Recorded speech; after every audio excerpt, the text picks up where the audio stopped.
Hello and welcome, you guys. I hope y'all are having a fantastic day. I have a beautiful plant to show you.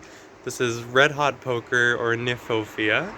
It's a member of the Asphodelaceae family, so it is related to aloes. I don't know if you can see that in its composite bloom structure. They're named after Johann Kniphofia, who was a German botanist, and yeah, let's get into it. They're really beautiful. So embarrassingly, I used to call these Kniphonias up until yesterday when I was corrected and was taught that they're Kniphofia.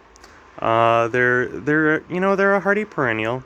Depending on the variety, some of them are more hardy than others. They're generally regarded to be easygoing, and they're not heavy feeders. They do well in poor soils as well. Kniphofia, in general, are herbaceous perennials that die back to the ground in the winter. But of the 73 described species, some of them will retain their foliage in an evergreen manner. Kniphofia are nectar rich. They're definitely a good plant to have in the garden if you want to attract hummingbirds and butterflies. Their tubular flowers really do kind of pave the way for hummingbirds to pollinate without too extensive competition. So Kniphophias are native to southern Africa, specifically the Veldt region. So there's some varieties that are native to Lesotho, there's some varieties native to Mozambique and Madagascar, but the vast majority of them are native to South Africa. This over here is glow stick, which is a cultivar of Kniphofia uvaria. The horticulturally important varieties are almost always hybrids and cultivars of the uvaria variety.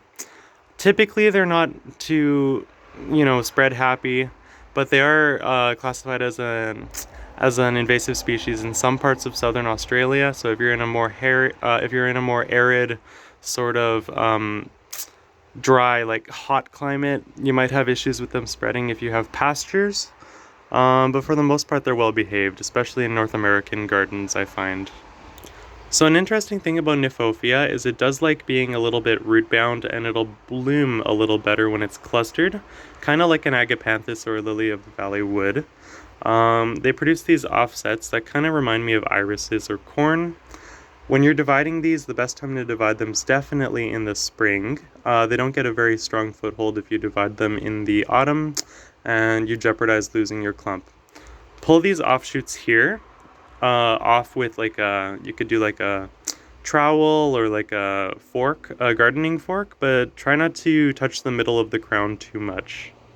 So not only is the form of Kniphofia captivating when they're in bloom, but they're actually really beautiful texturally when they're not in bloom. They have this beautiful grass-like foliage that's really sturdy. Doesn't really need tying. It's almost palmular in the bottom. Almost reminds me of like a Dracaena or a ponytail palm. Kniphophias are not edible, to my knowledge. Definitely more of an ornamental appeal on these guys. If you want to have a lot of longevity for your Kniphophias, you're going to want to keep them on the drier side in the winter. They are prone to crown rot, especially if the soils are too dense, and they do well in sandy soil as well, is the other thing I want to say. So they like it to be on the dry side. They're not heavy feeders. If you're starting them in a new bed, you can amend with some humus-rich compost, or you could do bone meal. But that said, they're not heavy feeders. So these remind me a lot of Las Vegas just because they use them in landscaping there a lot, and of course the Red Hot Poker name. But they're quite versatile, and they're actually quite cold hardy. Some of the varieties are, hardy to zone 5. Another thing I want to say about Kniphofia just in general is they have variable heights. So a lot of the varieties are going to be 3.5 feet tall. Some of them are significantly taller, growing up to 2 meters, and some of them are a little bit more stout. Most of the uvaria hybrids that you're going to find in stores are approximately 3.5 feet tall. To prolong their bloom time, you can cut down the bloom stalks all the way down to a couple of inches towards the crown. They do well in cut flowers. If you want to let them set seed here in North America, they typically do that in about October. Germination rates I find are pretty decent. I tried it once and I got a lot of starts off of it, but I would 100% recommend dividing them from crown divisions beforehand, because if you grow them via seed, I mean, it takes a long time for the seeds to germinate. They need warmth to germinate, and takes them a good solid 3 to 4 years to get to mature flowering size.